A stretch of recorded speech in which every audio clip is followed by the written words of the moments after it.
नमस्कार, न्यूज 24 देख रहे हैं आप। मैं हूं आशुकेश तिवारी और मेरे साथ है सुकेश रंजन और आप न्यूज 24 का खास कार्यक्रम देख रहे हैं 24 की रेस बताएंगे सुकेश। कुछ दिनों से खबरें चल रही हैं कि नीतीश कुमार को इंडिया का संयोजक बनाया जा सकता है। बिहार की राजनीति में आजकल बहुत कुछ हो रहा है, खासकर जेडीयू की राजनीति में, और उसी के बीच ये खबर अब आ रही है कि नीतीश कुमार को संयोजक बनाया जाएगा। जहां खबरें आ रही थी कि पिछले साल तक कि नीतीश कुमार एनडीए में शामिल होंगे, अब नए साल में वो इंडिया के संयोजक बनाए जाने वाले हैं। सर, इस खबर में कितनी सच्चाई है और आपको क्या लगता है ऐसा होने वाला है? आशुकेश, सबसे पहले तो मुझे लगता है नया साल का पहला वीडियो होगा, तो जी। सबको नए साल की शुभकामनाएं। नए साल में राजनीति भी अच्छी दौड़ लगा रही है। जी। शुरुआत अच्छी हुई है और कल परसों से ये खबर चल रही है कि नीतीश कुमार संयोजक बनाए जा सकते हैं। इसकी पुख्ता जानकारी अभी नहीं है, ये पुख्ता नहीं हो पाई है जी। लेकिन इतना जरूर है कि 2 दिन के बाद, जब मैं आपसे बात कर रहा हूं, 2 दिन के बाद इंडिया ब्लॉक की एक वर्चुअल बैठक है और उस बैठक का एजेंडा मुझे लगता है कि 2 होना चाहिए। एक संयोजक, क्योंकि बहुत चर्चा है। इसके पहले जो बैठक हुई थी, आपको याद है, ममता बनर्जी ने प्राइम मिनिस्टर के तौर पे प्रपोज कर दिया था खड़गे का नाम, अरविंद केजरीवाल ने उसको सेकंड कर दिया था। जी। लेकिन बात खत्म हो गई जब खड़गे साहब बीच में खुद ही उठ गए। उन्होंने कहा पहले सीटें जीत लें, उसके बाद प्रधानमंत्री तय होगा। लेकिन जरूरत महसूस की जा रही है, और जब इतनी सारी पार्टियां एक साथ होती हैं तो किसी एक को संयोजक बना के रखना पड़ता है। एक गाइडिंग फोर्स होना चाहिए, एक ऐसा व्यक्ति होना चाहिए जो कमांड में दिखे। जी। कई बार उसका मतलब प्रधानमंत्री पद से भी लगाया जाता है कि कन्वीनर बनने का स्वतः एक मतलब निकलेगा कि आप प्रधानमंत्री पद के उम्मीदवार हैं। अब वो प्रधानमंत्री पद के उम्मीदवार के तौर पे इनको देखा जा रहा है या फिर कन्वीनर के तौर पे नीतीश कुमार के नाम को प्रपोज किया जा रहा है, इस पे अभी चर्चा हो रही है। मेरी जानकारी के मुताबिक उद्धव ठाकरे और नीतीश कुमार की बातचीत हुई है। ये बातचीत कल हुई है, नया साल का उपलक्ष्य था तो प्लेजेंट्री एक्सचेंज करने के लिए भी बातचीत होती है। लेकिन राजनीति में सिर्फ इतना ही नहीं होता है, उसका अपना एक मतलब भी होता है। उसके पहले कहा गया कि राहुल गांधी ने नीतीश कुमार से बात की थी। उसके बाद मोहन प्रकाश, जो बिहार के नए प्रभारी बने हैं, उन्होंने भी नीतीश कुमार से बात की है। तो ये तमाम चीजें उस तरफ इशारा कर रही हैं कि क्या एक कंक्लूड करने की तरफ ये बात हो रही है, क्या कंक्लूजन की दिशा में बढ़ रही है, क्या कि नीतीश कुमार को संयोजक बना दिया जाए। मैंने पहले कहा इसकी कोई पुख्ता जानकारी नहीं है, लेकिन एक एजेंडा इस वर्चुअल बैठक का हो सकता है कि किसी एक व्यक्ति के हाथ में कमान दे दी जाए।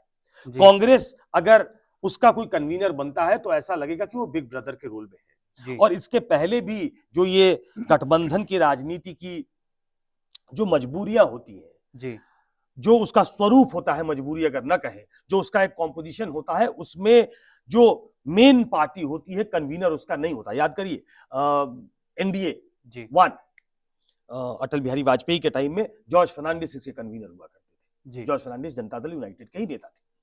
तो कोई ऐसा दल जो कांग्रेस से अलग हो, उसमें एक ऐसा व्यक्ति जिसका एक ट्रैक रिकॉर्ड हो, तो इन सब मामलों में नीतीश कुमार ओबीसी, कई बार हम लोग डिस्कस कर चुके हैं कि नीतीश कुमार ओबीसी वर्ग से आते हैं, नीतीश कुमार करीब 20 साल से मुख्यमंत्री हैं, नीतीश कुमार सेंटर में काम कर चुके हैं, तो वो तमाम बॉक्सेस नीतीश कुमार टिक करते हैं। उनका ओबीसी होना, उनका एक लंबे कार्यकाल के लिए मुख्यमंत्री होना, उनका केंद्र में की राजनीति में अनुभव होना, वो एक अगुआ के तौर पे भी देखे गए जिन्होंने पहली बार इन तमाम लोगों को एक साथ पटना में बिठाया। ये तमाम चीजें उनकी तरफ इशारा करती हैं, उनकी ओर झुकाव देखती हैं। लालू यादव उसके एक अहम कंपोनेंट है, जो ऑलरेडी गठबंधन में है, बिहार में है, वो भी चाहेंगे नीतीश कुमार का। उनका एक मोटिव ये भी हो सकता है कि नीतीश कुमार केंद्र की राजनीति में अगर आएंगे तो तेजस्वी के लिए रास्ता बिहार में खुलेगा। तो ये तमाम चीजें उस तरफ इशारा करती हैं कि नीतीश कुमार कन्वीनर हो सकते हैं। नीतीश कुमार के खिलाफ किया जा सकता है, क्यों नहीं हो सकते हैं, इस पर भी चर्चा होनी चाहिए। नीतीश कुमार आजकल उनका स्वास्थ्य बहुत ठीक नहीं है, इसकी चर्चा बहुत हो रही है। विपक्षी दल तो बहुत हावी हैं इस बात को लेकर, लेकिन विपक्ष एक तरफ उनका स्वास्थ्य ठीक नहीं बताया जा रहा है, ऐसी खबरें आई हैं। वो रहे उनके बारे में ये खबर आती है कि वो एनडीए की तरफ ड्रिफ्ट कर सकते हैं। क्या सहयोगी दल जो जेडीयू के साथ जो बाकी है, इंडिया ब्लॉक में जो बाकी है, क्या इस नाम पे जिनको थोड़ी बहुत भी दिक्कत होगी वो इस वजह से हो सकती है कि नीतीश कुमार के ट्रस्टेड हैं? क्या नीतीश कुमार को ये बनाया जाना चाहिए? लेकिन अधिकतर लोग, चाहे शरद पवार हो, लालू यादव हो, कांग्रेस को भी उनके नाम पे दिक्कत नहीं है। उद्धव ठाकरे और नीतीश कुमार की तो बातचीत हुई है, अखिलेश भी तैयार है। दिक्कत क्या अरविंद केजरीवाल को होगी? अरविंद केजरीवाल से भी उनके संबंध ठीक बताए जाते हैं। बची ममता बनर्जी पहले नाम ले चुकी हैं खड़गे का, लेकिन नीतीश कुमार के कहने पे ही वो पटना की बैठक में आई थी और ममता बनर्जी ने ही वो पटना की बैठक सजेस्ट की थी, तो कहा जा रहा है कि ममता बनर्जी को भी दिक्कत नहीं होगी। नीतीश कुमार अपने पॉलिटिकल करियर के फैग एंड में है जी। जो दूसरे उनके कॉम्पिटिटर हैं वो उनसे बहुत जूनियर हैं जी, तो उनको भी दिक्कत नहीं होनी चाहिए। नीतीश कुमार के नाम पे बहुत हमलावर नहीं हो सकती बीजेपी, इसलिए क्योंकि नीतीश कुमार पे करप्शन का कोई चार्ज नहीं है, नीतीश कुमार पे नेपोटिज्म का चार्ज नहीं लगा सकते भाई भतीजावाद का। तो ये तमाम ऐसी चीजें हैं जो नीतीश कुमार को अग्रणी पंक्ति में खड़ी करती है, बट फॉर हिज हेल्थ, कि क्या वो इतने एक्टिव हो सकते हैं, क्या वो देश भर में कैंपेन कर सकते हैं। हालांकि अभी जो रेजोल्यूशन पास हुआ, पॉलिटिकल रेजोल्यूशन, जब राष्ट्रीय परिषद की और कार्यकारिणी की बैठक हो रही थी तो उनका तय किया गया कि झारखंड से वो अपनी यात्रा शुरू करेंगे, मतलब उन्होंने अपना मन बनाया हुआ है। ये तमाम चीजें सजेस्ट कर रही हैं वर्चुअल बैठक। फिर से बताता हूं, वर्चुअल बैठक का 2 दिनों के अंदर होना, उसके पहले ये सुगबुगाहट, उसके पहले ये बातचीत, नीतीश कुमार का कांग्रेस के नेताओं से बातचीत करना, उद्धव ठाकरे से उनकी बातचीत होना, ये तमाम चीजें उस तरफ इशारा कर रही हैं कि हो सकता है कि एक जो कमी इंडिया ब्लॉक में दिखाई दे रही है कि कोई एक ऐसा एक जो वन मैन कमांड होता है, कि कन्वीनर होने का मतलब है कि सब कुछ वो तय करेंगे, और जितने दल है वो ये चाहेंगे कि ये कांग्रेस के पास ये अधिकार ना हो। अभी जो बैठक में जिस तरीके की बैठक हो रही है उसमें कांग्रेस की एक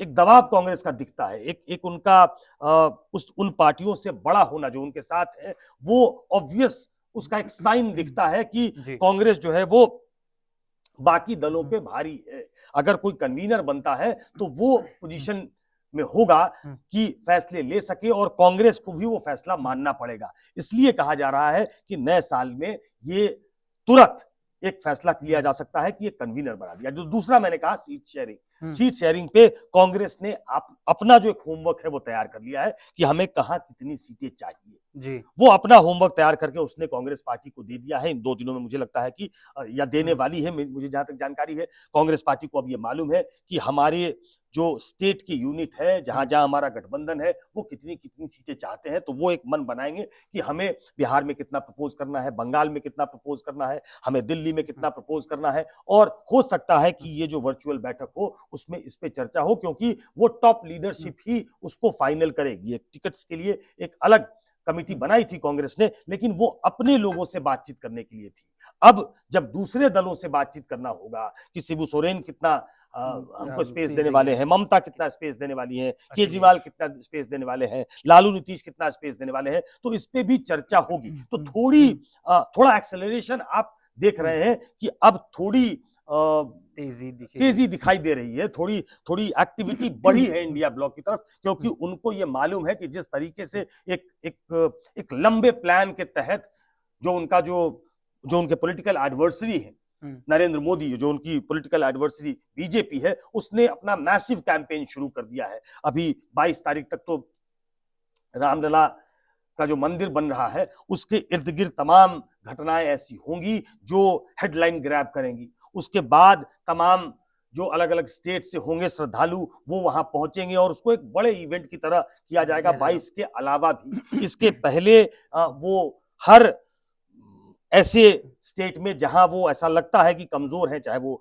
बिहार है, चूंकि गठबंधन लालू यादव नीतीश कुमार का हो चुका है, वो चाहे बंगाल हो, चाहे वो छत्तीसगढ़ हो, माफ कीजिएगा झारखंड हो, ऐसे तमाम स्टेट्स में उनके लोग सक्रिय हो गए हैं। उनकी कैंपेन की गाड़ियां घूमने लग गई हैं, उनके जो कार्यकर्ता हैं वो ग्राउंड पे हैं और लोगों से 1-to-1 कॉन्टैक्ट कर रहे हैं। इंडिया बहुत पीछे चल रहा है।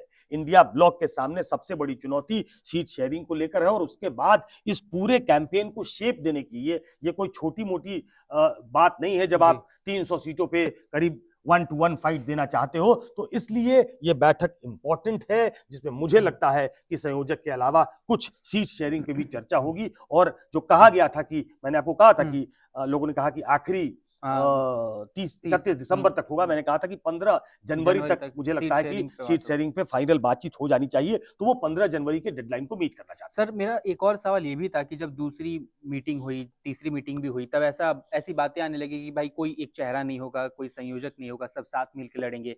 तो एकदम से ऐसी क्या जरूरत पड़ गई कि अब संयोजक के लिए बातचीत ही चलने लगी? ठीक है, अनाउंसमेंट हो या ना हो बात की बात है, कि इंडिया को ऐसी क्या जरूरत पड़ गई कि बातचीत होने लगी? देखिए, इसमें एक बात समझिए कि जो 26 दल एक साथ आए हैं जी, वो कांग्रेस की सुप्रीमेसी तैयार क्या कहते हैं उसको, एक्सेप्ट करने के लिए तैयार नहीं है। जी, जब कोई कन्वीनर नहीं है तो कांग्रेस डी फैक्टो उसकी सबसे बड़ी पार्टी होने के नाते वो लीड करने की भूमिका में दिखाई देती है। जी, कांग्रेस को बाकी दल एक पार्टिसिपेंट की तरह देखते हैं, और ऐसे में जब वो 3 स्टेट हार गए हैं, हिंदी पट्टी के 3 स्टेट हार गए हैं, तो उनके सहयोगी ये चाहते हैं कि कांग्रेस पार्टी हमारी भी बातें सुने। जी, कांग्रेस पार्टी के बड़े नेता इस तरीके से बिहेव न करें जैसे वो एक छोटे दल से बात कर रहे हैं और उनका वजूद कांग्रेस के सामने बहुत कम है। अगर जी, ऐसा आकलन अपने एक पॉलिटिकल अलाई के बारे में होगा तो वो बहुत अच्छा मैसेज नहीं जाएगा। जी, कन्वीनर होने के बाद वो सारा पार कन्वीनर के पास होगा, क्योंकि उसका फैसला आखिरी माना जाएगा। जी, जी, और इसीलिए कांग्रेस के इतर एक कन्वीनर ढूंढा जाएगा, क्योंकि बाकी पार्टियों को वो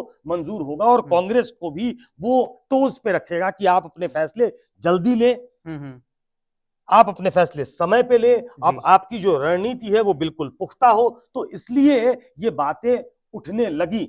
चेहरा कोई प्रधानमंत्री का नहीं हो सकता है, लेकिन एक ऐसा चेहरा जो उनको कोऑर्डिनेट कर सके। क्या नीतीश कुमार, मैं फिर से कहता हूं, क्या नीतीश कुमार इन चर्चाओं के बीच क्या वो पद स्वीकार करते हैं? सब लोगों की सहमति हो जाती है उनके नाम पे, और क्या वो उसके साथ जस्टिस कर पाएंगे, ये तो वक्त बताएगा। लेकिन एक कन्वीनर के नाम पे चर्चा होना, कई दलों से आवाज उठना, ये कन्वीनर होना चाहिए। वो इसलिए होता है क्योंकि कई बार ऐसा लगता है कि कांग्रेस के साथ बातचीत करने में छोटे दलों को दिक्कत हो रही है। अभी चूंकि कांग्रेस ही सेंटर ऑफ अट्रैक्शन है, कांग्रेस बीच में है और उसके पेरिफेरी पे चारों तरफ लोग, बाकी पार्टियां हैं, वो कन्वीनर के तौर पे एक दूसरे आदमी को बिठाना चाहते हैं, क्योंकि वो सेंटर में आ जाए, जिससे कि वो सेंटर में आ जाए और वो तमाम पार्टियां उनको कहें कि ये काम जल्दी होना चाहिए। तो ये एक्सेलरेशन के लिए भी है, ये कांग्रेस पे दबाव बनाने के लिए भी है, और अपना जो एक ब्लूप्रिंट